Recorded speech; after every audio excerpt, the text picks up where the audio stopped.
सोचिए, किसी भी देश को चलाने के लिए एक रूल बुक तो चाहिए है ना। भारत के लिए वो रूल बुक है हमारा संविधान। पर यह सिर्फ कोई सूखी कानूनी किताब नहीं है। अरे, ये तो वो बुनियाद है जिस पर हमारा पूरा देश, हमारा पूरा राष्ट्र टिका हुआ है। तो सवाल ये उठता है कि आखिर इस इतनी बड़ी रूल बुक में, इस संविधान में लिखा क्या है? क्या कहती है ये किताब? चलिए आज इसके कुछ पन्ने पलटते हैं और देखते हैं कि इसके सबसे जरूरी हिस्से हमें क्या बताते हैं। तो हमारी ये जो यात्रा है, ये शुरू होती है सबसे बेसिक, सबसे बुनियादी सवाल से कि भारत आखिर है क्या? हमारा संविधान, इसकी पहचान, इसका स्ट्रक्चर, इसे कैसे डिफाइन करता है? अच्छा, संविधान की पहली लाइन, बिल्कुल पहली लाइन ही एक बहुत बड़ी बात कहती है। वो कहती है, India that is Bharat shall be a union of states.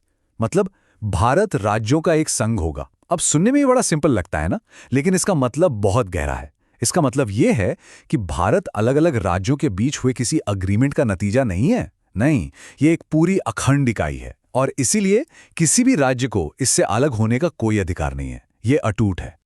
और यहीं पर ना हमारे संविधान बनाने वालों की दूर की सोच दिखती है। देखिए, एक तरफ तो देश अटूट है, पर दूसरी तरफ वो डायनामिक भी है। मतलब जरूरत के हिसाब से बदल सकता है।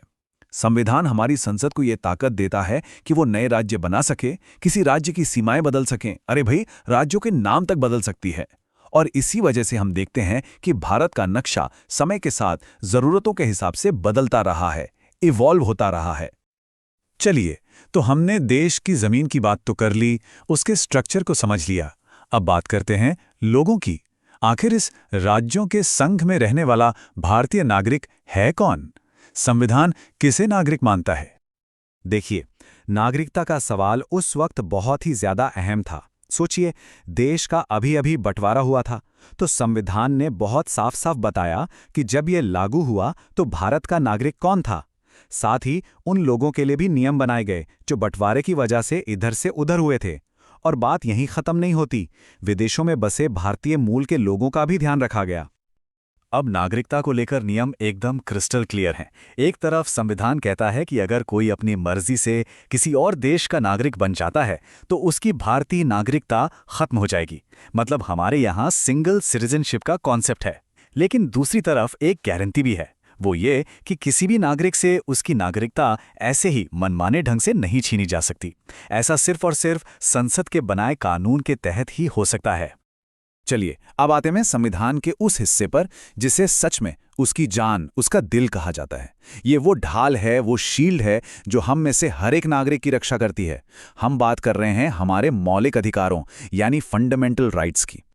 तो अधिकारों की इस लिस्ट में सबसे पहले उस अधिकार की बात करते हैं जिसे खुद डॉक्टर अंबेडकर ने संविधान की आत्मा कहा था। यह है संवैधानिक उपचारों का अधिकार यानी राइट टू कॉन्स्टिट्यूशनल रेमेडीज। अब एक मिनट के लिए सोचिए, अगर आपको बहुत सारे अधिकार दे दिए जाएं पर उन्हें लागू करवाने का कोई तरीका ही ना हो तो वो तो बस कागज का टुकड़ा रह जाएंगे ना, है ना? बस यही अधिकार हमें वो ताकत देता है कि अगर हमारे किसी भी अधिकार का हनन हो तो हम सीधा सुप्रीम कोर्ट या हाई कोर्ट का दरवाजा खटखटा सकते हैं। यही वो चीज है जो बाकी सारे अधिकारों में जान डालती है। फिर आता है आर्टिकल 14 जो कहता है इक्वालिटी बिफोर लॉ, यानी कानून के सामने सब बराबर। ये हमारे लोकतंत्र का सबसे मजबूत पिलर है। इसका सीधा सा मतलब है कि कानून की नजर में कोई अमीर गरीब, ऊंचा नीचा नहीं है, सब एक बराबर हैं। कोई भी कानून से ऊपर नहीं हो सकता। सिंपल। इसके बाद आता है आर्टिकल 19 यानी बोलने की आजादी, फ्रीडम ऑफ एक्सप्रेशन। और ये सिर्फ कुछ भी बोलने की आजादी नहीं है, ये एक जिंदा वाइब्रेंट डेमोक्रेसी की धड़कन है। सोचिए, अगर ये अधिकार ना हो तो हम सरकार से सवाल कैसे करेंगे? हम बहस कैसे करेंगे? समाज में कोई बदलाव कैसे आएगा? ये अधिकार ही तो हमें वो आवाज देता है। और अब आते हैं शायद सबसे जरूरी और सबसे विशाल अधिकार पर, article 21 right to life and personal liberty यानी जीने का अधिकार। पर इसका मतलब सिर्फ सांस लेना नहीं है। नहीं, इसका मतलब है सम्मान के साथ जीना। और पता है सबसे दिलचस्प बात क्या है? समय के साथ हमारी अदालतों ने इसका दायरा इतना बढ़ा दिया है कि आज इसमें राइट टू प्राइवेसी यानी निजता का अधिकार जैसी कितनी ही चीजें शामिल हो गई हैं। और इसी सम्मान से जीने के अधिकार से निकल कर आया है एक और बहुत जरूरी अधिकार, शिक्षा का अधिकार। आर्टिकल 21A साफ कहता है कि 6 से 14 साल के हर बच्चे को मुफ्त और जरूरी शिक्षा पाने का हक है। ये सिर्फ एक अधिकार नहीं, ये हमारे देश के भविष्य को मजबूत बनाने का एक वादा है। तो हमारे मौलिक अधिकार हमें सिर्फ आज़ादी ही नहीं देते, बल्कि शोषण के खिलाफ एक सुरक्षा कवच भी देते हैं। जैसे ये मानव तस्करी और ज़बरदस्ती काम करवाने पर रोक लगाते हैं, बच्चों से खतरनाक काम करवाने को मना करते हैं, और इसके साथ साथ ये हमारे देश की डाइवर्सिटी, हमारी विविधता को भी मजबूत करते हैं। कैसे? ये हर किसी को अपने धर्म को मानने और उसका प्रचार करने की आज़ादी देते हैं, और माइनॉरिटीज़ यानी अल्पसंख्यकों को अपनी भाषा और अपनी संस्कृति को बचाने का भी हक देते हैं। ठीक है, तो अभी तक हमने बात की एक नागरिक के अधिकारों की। अब जरा नजरिए को बदलते हैं। अब हम बात करेंगे पूरे राष्ट्र के विजन की और उन सिद्धांतों की जो सरकार को रास्ता दिखाते हैं। संविधान के इस हिस्से को कहते हैं directive principles of state policy, यानी राज्य के नीति निदेशक तत्व। अब ये फंडामेंटल राइट से अलग हैं। इन्हें लागू करवाने के लिए कोई कोर्ट नहीं जा सकता। तो सवाल उठता है, फिर ये जरूरी क्यों है? अरे, ये इसलिए जरूरी हैं क्योंकि ये हमारे देश के लिए एक विजन डॉक्यूमेंट की तरह हैं, एक तरह का रोड मैप। ये आने वाली सरकारों को बताते हैं कि उन्हें कैसा भारत बनाना है।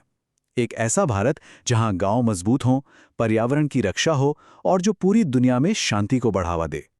कहते हैं ना, अधिकार और कर्तव्य एक ही सिक्के के दो पहलू होते हैं। तो जहां एक तरफ संविधान हमें इतने सारे अधिकार देता है, वहीं दूसरी तरफ आर्टिकल 51A हमें हमारे कुछ कर्तव्यों, हमारी फंडामेंटल ड्यूटीज की भी याद दिलाता है। अब ये भी लीगली इन्फोर्सेबल नहीं है, मतलब कानून इन्हें लागू नहीं करवा सकता, पर यह हम सब की एक नैतिक जिम्मेदारी है, एक मॉरल ऑब्लिगेशन है। जैसे कि संविधान का सम्मान करना, देश की एकता और अखंडता को बनाए रखना और आपस में भाईचारा बढ़ाना। और यहीं पर आकर हम एक बहुत ही जरूरी सवाल पर रुकते हैं। देखिए, अधिकार हमें एक व्यक्ति के तौर पर ताकत देते हैं और कर्तव्य हमें एक समाज के तौर पर हमारी जिम्मेदारी याद दिलाते हैं। तो एक महान राष्ट्र बनाने के लिए इन दोनों के बीच वो सही बैलेंस, वो सही संतुलन आखिर कहाँ मिलता है? ये एक ऐसा सवाल है जिस पर हम सबको सोचना चाहिए।